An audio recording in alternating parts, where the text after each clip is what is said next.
What's going on, guys? PX Cam back in at my favorite track, which is Fuji Speedway, for some daily race B action around in the Group 4 cars. As we are starting off in P for our very first race, we decided to go with the McLaren compared to some of these other guys. Some of them have picked the Atenza, the Scirocco, the RCZ, and just a whole mess of plethora of cars. So very happy that we actually get a combination where it allows for some not just one single car. It's a whole mess of different cars, and I'm very excited to jump in it. But we get our 3, 2, 1, away we go as we head down the very long straight, which is this front stretch right here on heading into turn number 1 here at Fuji Speedway.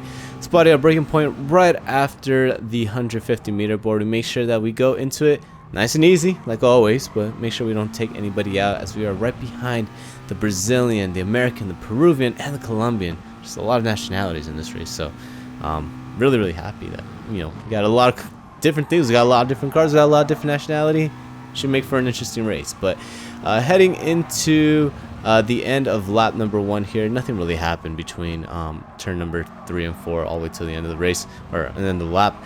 We decided to just stay right behind the Brazilian, and we're gonna try to stay behind these guys and make sure that they don't get too far away, because that's one thing that this McLaren was really good at. So this McLaren does have 7 gears, and the first 5 or 6 are decent, but when it gets to the 7th gear, this thing just becomes a rocket and just automatically finds like 5 or 10 extra horsepower and just rides down the straight. So that's going to be our secret weapon for this race, especially if we can get to a slipstream.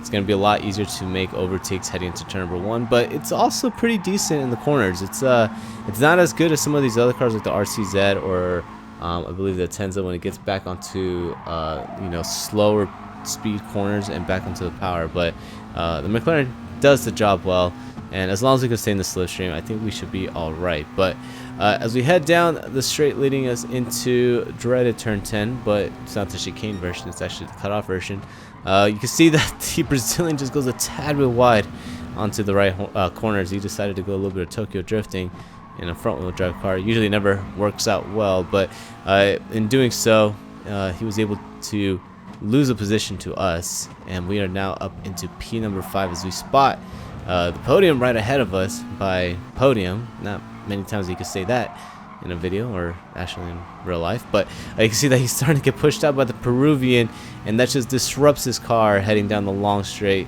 We take full advantage of that, go onto the inside, and we now try to get into the slipstream of the Peruvian to get ahead of podium, and we get the move done there as we're now up into P4. So after starting off in P into P4 after 2 laps, not too shabby, but now we have to try to get around the Peruvians. We try to go for a dummy here, try to go to the left hand side, try to see if we can get him out of the way so we can go for an overtake, but at the end it kind of backfires on us, as coming off of turn number 1 we just get a really bad exit, and we also get pushed those in a really bad position as we are now beating Pangam with podium, just trying to find a way back onto the racing lines. We make a tad bit more contact, and none of us want to give each other space here, as podium was able to just get around us. We have to back out, let the Brazilian through, and try to get a cut back here as we head into turn number 6. So into the hairpin now, we try to go onto the outside, and just does not work once again.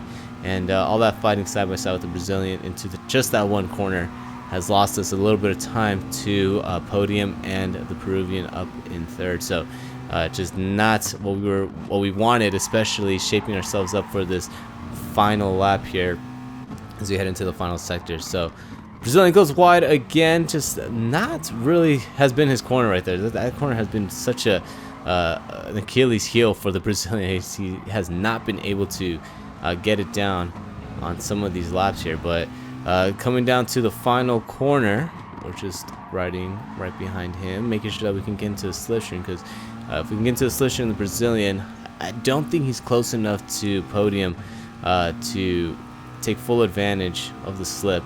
And if we're here right now, once we get into the 7th gear, we're just going to turn into a rocket and just get around him. So into the slip, we go to the left hand side, shift it into 7th gear, and you could just see the speed difference between us and the RCZ. We just get around him easily on the outside, spot our braking point, try to brake as late as we can. The Brazilian stays onto the inside, gets a really great run, and we have nowhere to go except for his rear, and we just gotta have to ride along with him again and hope that the Peruvian of Tra and Podium up ahead fight with each other a lot, where we're able to just catch up to them. So I'm thinking it's a risky plan right here to just work with the Brazilian, because I saw how Tra and Podium were fighting with each other, but maybe it can work.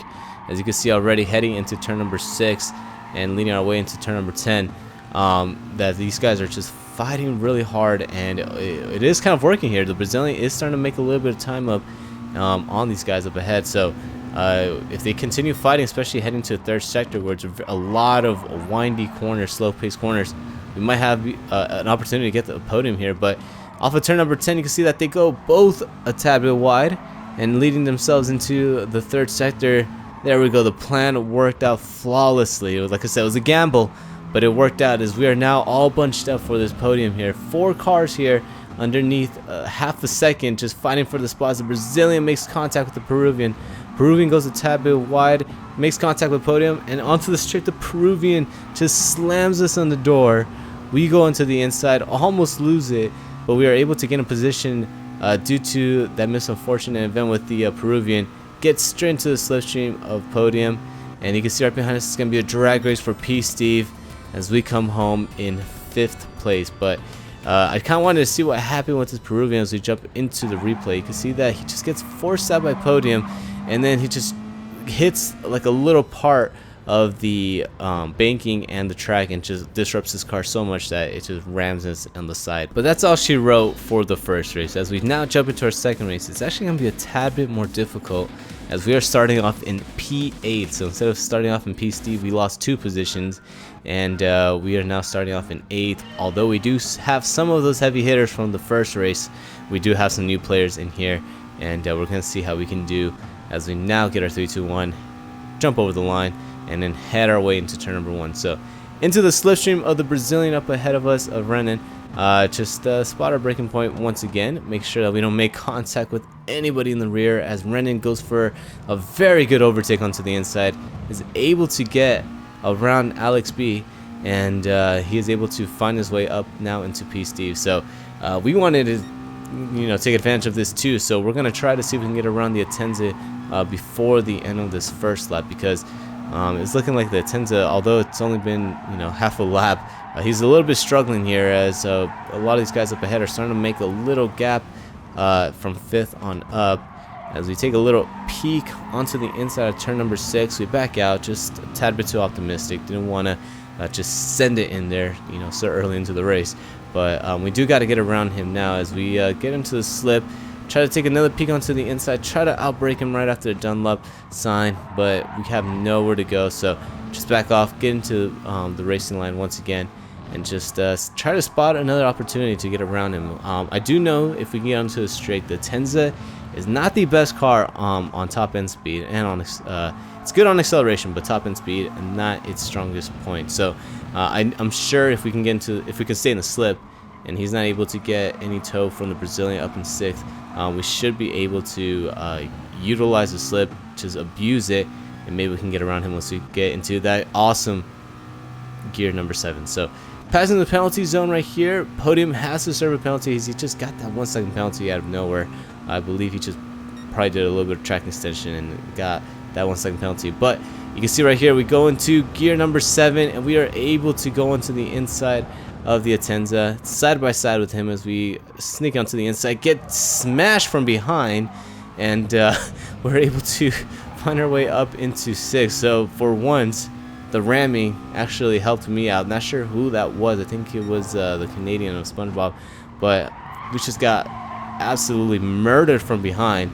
Luckily, the McLaren is a very, very heavy car, and just took all that blunt force. I mean, jeez, that was such enough force that we probably could have called the cops on the Canadian for abuse there, as that was a really, really big hit. But we were able to find our way up in 6th, but SpongeBob is able to get onto the inside, make the overtake on us, and we now fall back from 6th place to 7th. So still up 1 position, but we now have a little bit of fighting in our hands, as we have to get around this Canadian SpongeBob, and hopefully we can catch up to these guys up ahead so we can fight for that podium, as 1 and 2 have immediately checked out, and you can see that first place is not even in our sights here, but second kind of is, so maybe we can't get second. But off of the final sector here, we're just you know, taking a little peek onto the outside, trying to see if we can get a good entrance to set ourselves up for a great exit off of the final corner, but just kind of get boxed in right behind SpongeBob. Really nowhere to go except for his rear bumper, so we kind of give him a little bump on the exit, and that kind of probably helped him out, as it probably gave him an extra, you know, 2-3 miles per hour. But down the straight, we abuse the dreaded slipstream, going to the inside, shift into 7th gear, and it is now 3 wide heading into turn number 1. This can get ugly very, very quickly, as it's 3 wide up ahead as well. Spot our braking point, brake as late as we can, keep it on the inside, and that is how you do it, boys and girls. Awesome racing between Podium and SpongeBob as we get into some 3 wide action. Slight contact, but nothing too harmful, and we're able to complete the overtake, find our way up into P Steve, and now we set our sights on trying to catch up to this little squabble that we have up ahead for P3. So into Coca-Cola, you can see that these guys just immediately lose a ton of time right there heading into that corner, just because they got into that corner side by side and with a lot of contact, and we were able in just a span of 2 corners build or destroy a 1.5 second gap down to now fighting for this podium, as it is now a 4-car battle once again for this P3. And when have we seen this before? Exactly, the race before. So we're gonna see if we can get around these guys sooner instead of waiting until the final lap and risking ourselves into getting into some type of trouble. So P3 is looking like it's in our hands here if we can just get around these guys one by one on this final lap, as we just set ourselves up here for the long straight. We again just try to get a really wide entrance, just make sure we hit our spots, get onto the power as early as possible, get into the slip, and now we're gonna see if the Brazilian can assist us in some of the slipstream, and we can get around him here, as 3rd place gets a ½ second penalty for some corner cutting, and that is the great sight that we wanted to see. So 3rd place has that ½ second penalty. We're looking right behind us, and it looks like there's a huge gap, so we don't have to worry about anybody taking us down to turn number 1, as the Brazilian takes a very, very late defensive move into turn number 1, gets bumped out by the Brazilian. The Peruvian is not happy. He makes contact with the Brazilian, makes contact with us, and we are now up into P5. So all we have to do here is just get around the Brazilian, and if we can stay right behind the American in 3rd, we can possibly just easily get the overtake done when we hit the penalty zone, as he does have to serve that ½ second penalty. So leading our way into turn number 6, we take a little peek onto the inside of the Brazilian.